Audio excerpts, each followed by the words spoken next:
after 10 months, Sonic X Shadow Generations is finally in our hands. And after playing it and completing it, I am confident when I say that Sonic X Shadow Generations is the ultimate boost game. Behold the ultimate power! The promised time will arrive once more. I destroyed you once. I will do it again. Chaos Control!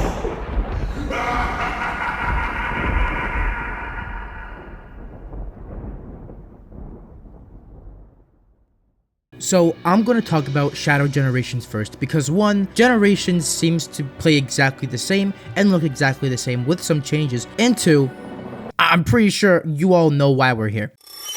Like all of my reviews, let's start off with the controls, because we all know at this point, if the controls are ass, then the game will be trash. And I'm happy to say that Shadow Generations controls pretty well. It feels like a more refined version of cyberspace, allowing you to make sharper turns, and I'm happy to say that the jump turn issue from Sonic Frontiers is basically gone. Mid-air control feels so much better in this game. Overall precision just feels much better as well. At the same time, Shadow has this really good weight to him, so when you're making large jumps and skips, it feels earned. The boost does feel a bit slower than base gens, and Unleashed, it feels a bit more on par with Force's speed, but that's not a bad thing at all, especially with the level design in mind, which we'll get to later. And a change that I really appreciate is that the boost is way more sparse in this game. Since enemies give you chaos control instead of boost energy, all of your boost comes from rings, so you're really going to have to save your boost for when you need it. The controls in the open zone, however, feel a bit tighter. Your turns feel much more controlled, but I kind of wish it was similar to Frontiers level of control, but it's not that big of a deal since the level design is built around set controls. Also, it helps for consistency's sake. And as of making this video, people are already finding out new tech for speedrunning. Like if you use the Chaos Spear mid-air, you keep all of that forward momentum, letting you go further in the air, making you get those larger gaps. And I cannot wait to see how people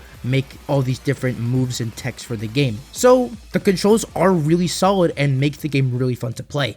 Since we're on the controls, I want to transition into the Doom abilities because they are extremely fun to use, and while sometimes they are situational, they make for some really creative and fun gameplay moments. First up, we have the classic Chaos Control. This ability freezes everything for 5 seconds, and it even freezes the in-game timer. This ability can make the game easier to traverse because you can attack enemies without them attacking back, and it can even turn stage hazards into platforms. Like in Space Colony Arc, if you use the Chaos Control on the rockets, they freeze and turn into platforms so you can reach an alternate path. And this is not the only instance. There are so many different instances that we will get to later when we talk about level design, but this is going to be a pattern for a lot of these abilities where they're creatively built into the level design where you can use them and they'll be super like, we'll get into it later, but it's super creative what they do. Up next is the Doom Spear, which is basically an upgraded Chaos Spear where Shadow can lock onto 5 targets at once. This can be used to stun enemies, break shields, or activate switches to access alternate paths, like right here in Chaos Island, or in challenge acts where it's required for you to pop balloons. And I was surprised. I thought it would feel kind of weird to pull off, but surprisingly it was actually really intuitive and satisfying to get like a 5-piece combo. And it kind of brings back that reactionary type gameplay that we're so used to with the boost formula, that we kind of get that back when we have that fast quick reaction time with the Chaos Spear to activate a switch. So that's really nice. Up next we have Doom Blast, where Shadow can find a Doom enemy and launch them into the air, wherein while they're in the air, you can aim them in any direction you want and clear a large chunk of space. This one is used a bit more sparingly, but if you know what you're doing, you can make some pretty insane skips. Up next, we have Doom Surf, which allows Shadow to surf. Pretty self-explanatory. Now, this one to me was used a bit less, but it was still super fun and satisfying to use, especially in the Metal Overlord fight, which caught me by surprise. I thought it was going to be a kind of a boring fight. It is used a bit less in the other levels, but it is so useful in the open zone because so much of it is covered by water. And something on a similar note, we have the next ability called the Doom Morph, which seems to be the most controversial one. But now listen, I don't say this often, I use it a bit sparingly, but it really is a skill issue. The game gives you a tutorial in your face on how to do it. It just takes a little bit of getting used to, and honestly, it's not that bad because out of all of the abilities, this one is utilized the least, only being used on Chaos Island and a little bit on like a few bosses. But it's because of the Doom Morph that makes Chaos Island one of the best levels in the game, in my opinion, because if you're good with it, you can get so many different alternate paths, it's unreal. And the final and my favorite ability, the Doom Wings, where we got a bit of a taste for it in Act 2 of the Space Colony arc, and I kind of don't want to spoil it, but I promise you, once you get to Radical Highway, you will understand why it's my favorite ability in the game. That's all I'm gonna say. Now, my favorite part of the game.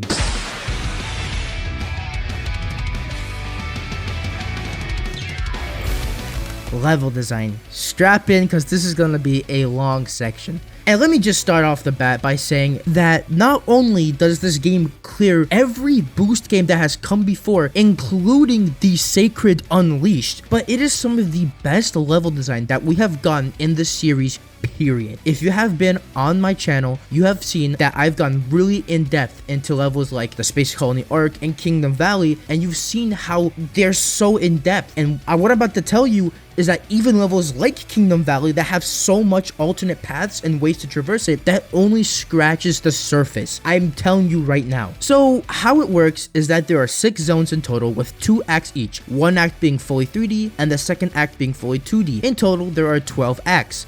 And there is not one single bad level in this game. Each level is so meticulously crafted to be replayed to find so many different paths, but at the same time, on that first playthrough, they are so fun that I'm feeding for more!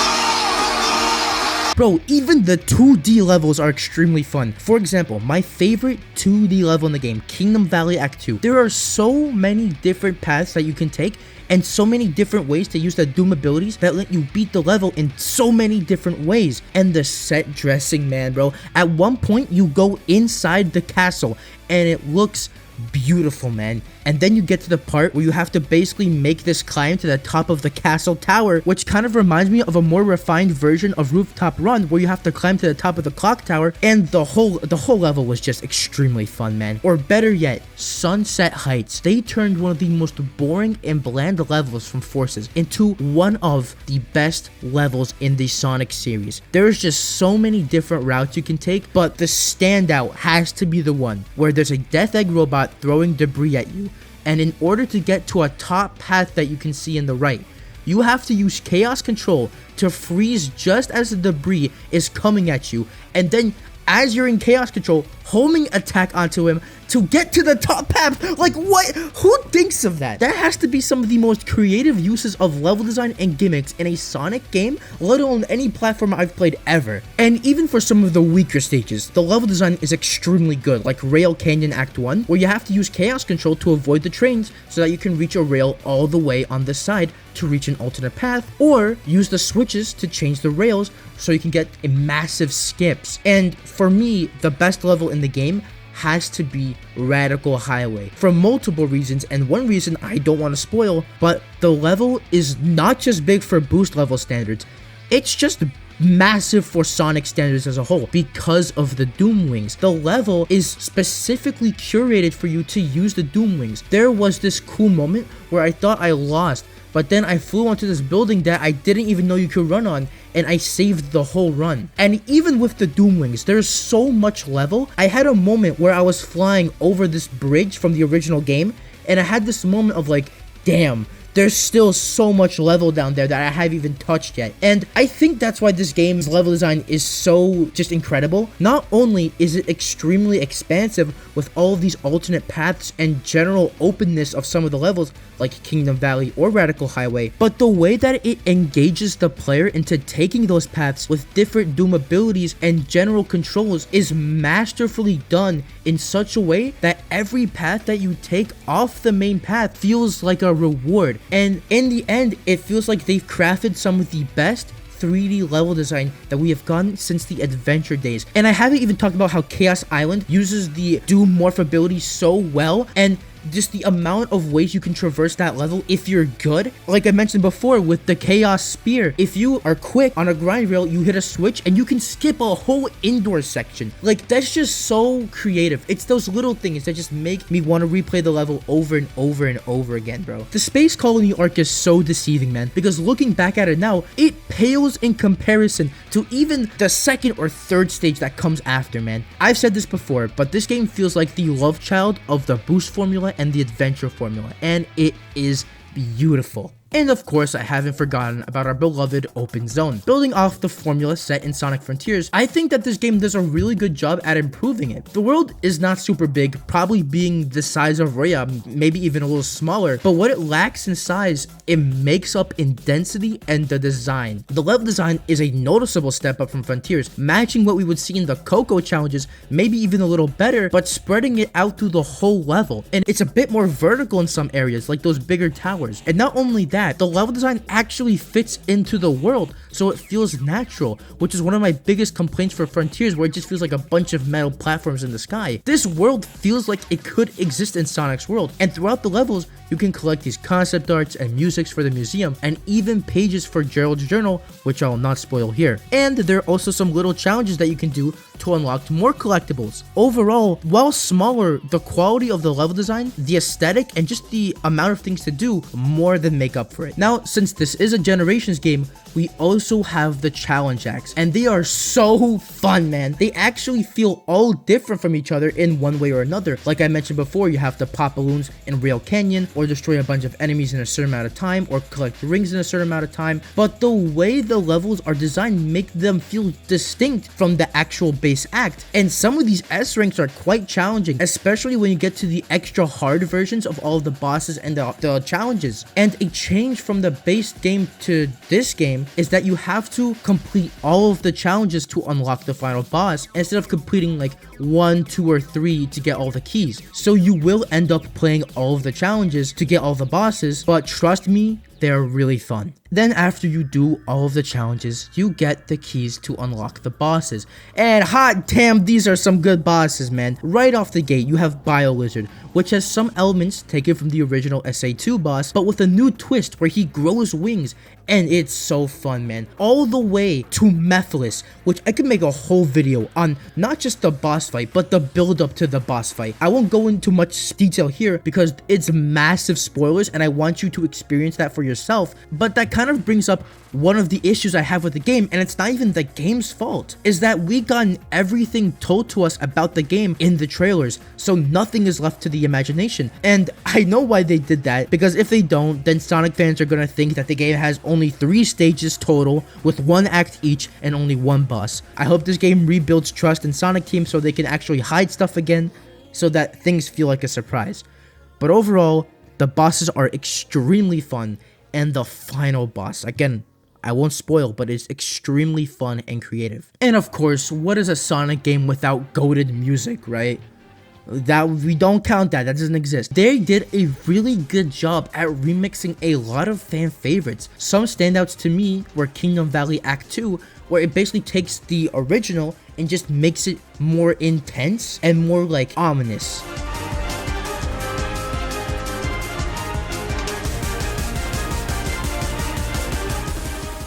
Then we have Sunset Heights Act 1, which is like, it's like they took it, they pitched it up, and they made it more intense. They sped up the drums, they made everything feel more intense, like your life is on the line, you gotta do it now.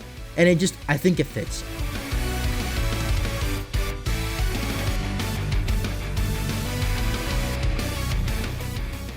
There are even moments where they use a lot of music from the past, like when Shadow has a flashback of Maria's death, it plays Throw It All Away, which I am not complaining about in the slightest, alright? That is, in my opinion, the best Shadow theme, so I am not complaining at all. And the final boss music, bro. I cannot, and I said this a lot, I cannot spoil it for you, bro. You just have to go play the game and find out yourself. But holy crap, when I heard it, I was like, yeah, Yeah, it's peak. I don't even know what to say. You want me to say it's not peak? It's peak, bro. Up next, and something that I think is super important, the polish. This game is polished and it shows. In my entire playthrough, I don't think I've experienced a single crash, bug, or glitch. This game as a whole just runs extremely well, and you're even able to play the game at 120 FPS natively on PC, so it looks buttery smooth, man. And it also shows in the presentation. This game graphically looks phenomenal, proving that you can actually pull off really good graphics with the Hedgehog engine too. And I think it's the best looking Sonic game that we've had in recent years. The animation is also such an improvement from Sonic Frontiers. It's not even funny. The overall polish of this game is just leagues ahead of Frontiers. It's even in the little details. Like when Shadow is throwing his hands back while he's skating, his quills react with the physics realistically. Like they didn't even have to do it, but they did. And the game is better for it. If this is the standard of polish we are going to get for the next open zone Sonic game, then I'll be happy. I will die happy. The lack of polish was Sonic Frontiers' biggest detriment to me. So to see that they're focusing on polish now is just amazing to see. Finally, I want to talk about the story. So quick spoiler warning for the ending of the game. Like, as soon as I'm done with the spoiler warning, you're going to see the ending of the game. So skip to the timestamp on the screen if you haven't finished the game. But if you're still here, well, if I had to describe the ending for you or the story in general, it would be like... Oh god, bro! It did not go the way I thought it would, man. The character writing for Shadow here is amazing. Ian Flynn again proves that he understands these characters and how they work, and it's on full display here. By far, my favorite interactions have to be with him and Maria. Throughout the game, Shadow is struggling with Black Doom and his connection with him, trying to deny him, but he almost gets to a point of losing himself. But Maria is there for him, to anchor him, to keep him grounded. If it wasn't for Maria in that moment, Shadow would have lost himself. Even Shadow, before the final fight, he says that he will let go of his destructive anger and continue to fight with Maria's dream in his heart. So, did Shadow get the closure that I thought he would get? I think so. And it's because of the last scene, where Shadow is trying to save them. And he's basically freaking out because he doesn't want Maria to die. He's like, you don't know what's going to happen. And it's what Maria says to Shadow at the end, basically saying that no matter what happens, no matter where fate takes them, she will always be with him in his heart. And that, I'm pretty sure, is what gave Shadow the closure that he needed, saying that no matter what, she will always be with him. And that final shot where he's running away, he doesn't look back, and a single tear flew off his face as he ran away. And it's not just Maria, man. We see Gerald Robotnik more than we have seen him in a long time, and we see him like almost like regretful. He has this heartfelt moment with Shadow where he apologizes to Shadow for connecting him with Black Doom, but he says he is proud of what he has become. Overall, this story may be short, but it packs a punch, and I feel like it is a proper farewell for Shadow and Maria, where he finally gets that closure he needed, even if it's not what Shadow wanted in the end. Overall, Shadow Generations is a modern day Sonic masterpiece, with my only complaints being that we saw everything before the game came out, and I just wish there was more. And I think that is the best complaint that you can have, in my opinion. And if this is the direction that the series is going to take in the future, I'm all here for it. But we're not done yet, because this is Sonic X Shadow Generations. I mean, what can I say that hasn't been said for the past 13 years? It's Sonic Generations. It's constantly contended for being the best Sonic game ever made. Till this day, it seems like the tides of this game never really shifted, and it still holds up to this day. The boost levels are extremely fun and well designed. Classic Sonic stages are also extremely fun. They kind of actually grown on me over the years. The music slaps like always. And besides a few hiccups like the final boss and the story being a nothing burger, this game is an extremely great game. And that's exactly what you're getting with this remaster. More so a port, because this game kind of didn't get a remaster. Sure, it got a higher resolution and the cutscenes were re-rendered, but all of the textures and graphics are practically unchanged. Honestly, I'm fine with that though, but that doesn't mean that there aren't any changes. Some of the smaller ones include a drop dash for both classic and modern Sonic, which I find a really nice addition even for modern Sonic, even if there's no practical way for me to use it. The child collecting side quests, which is just a nice little thing to do that adds replayability. But the biggest change that came with Sonic Generations was the game got a story rewrite. I might be on the opposing opinion here, but I really appreciate it. It doesn't change the story at all. Everything still happens the exact same. Hell, the animations are mostly the same besides some changes, but it's the dialogue that was rewritten to match the characters' more recent writing style that has been adopted with Ian Flynn. I've seen people on Twitter bashing this, saying that it's unnecessary, and some people are even saying that it's ruining characters. And of course, it's coming from Amy fans on Twitter. Alright. But this rewrite doesn't ruin the game. I think it's better than the original. One of my biggest complaints is that the characters have like memory loss or something and can't remember Green Hill or Sky Sanctuary, especially like the more important areas. But now they straight up say like, yeah, this is Chemical Plant, which I appreciate. I also do not mind the references like the Time Stone one, cause it makes sense. And if any game would have references, it would be this one. It's a fucking anniversary game. But overall, if you liked Sonic Generations before, you're probably gonna love it here. And the new additions to the gameplay, story, and graphics to a minor extent makes it feel like the definitive way to play the game. My only complaint with this is that they kind of false advertise with the remaster name because they really didn't change anything about the graphics, only like the resolution. And my friend SF actually made a really good video on that, but that's neither here nor there at this point. And now we are here.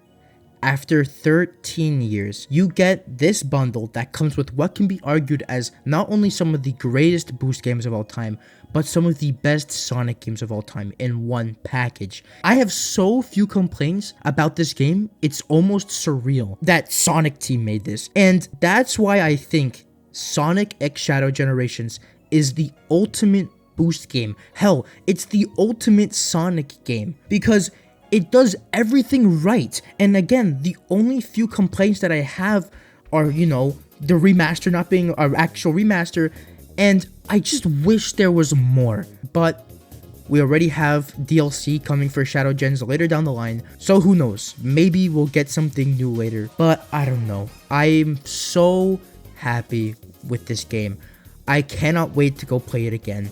And I cannot wait to see what the future holds. If this is the quality we're gonna get, I don't have to be worried anymore. I think the next big game will be telling if we are going to go on to Adventure 3 or the Adventure remakes. But that's really all I have to say for today, ladies and gentlemen.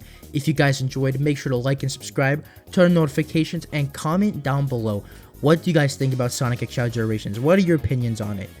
Because for me, I love this game. It is almost a 10 out of 10 if it was just for a few things, like again, more content, and if the remaster was an actual remaster. But it is so close to that 10, it's not even funny. But thank you guys again. First of all, thank you Sega for giving me a review copy for the game. And thank you guys, because without your support, I wouldn't be in this position, you know, getting review copies and, you know, making videos for you guys. So thank you guys so much. Hoping that we can get to 10K by the end of the year. If you guys enjoyed, make sure to subscribe. I'll see y'all in the next one. You thought I was gonna say bye-bye? Come on now. Bye!